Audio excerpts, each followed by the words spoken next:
মানুষ আসলে সহজে বদলায় না, যতক্ষণ না আঘাত এসে ভেতরটা ক্ষত বিক্ষত করে দেয়।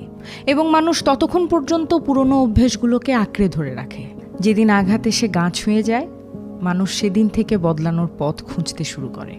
যে যত বেশি আঘাত সয়ে যায়, সে ততটাই ভিন্ন হতে শুরু করে। কারণ প্রত্যেক আঘাত মানুষকে শেখায় কে আপন আর কে পর।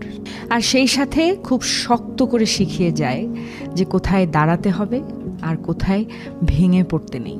আঘাত মানুষকে শক্ত করে তোলে, আঘাত শেখায় বাঁচতে, শির দ্বারা সোজা করে বাঁচতে। তাই তো অনেক সময় কষ্টকে আশীর্বাদ বলা যায়। আঘাত না পেলে হয়তো বদলে যাওয়া নিজেকে নতুন করে গড়ে তোলা কোনোটাই সম্ভব হতো না।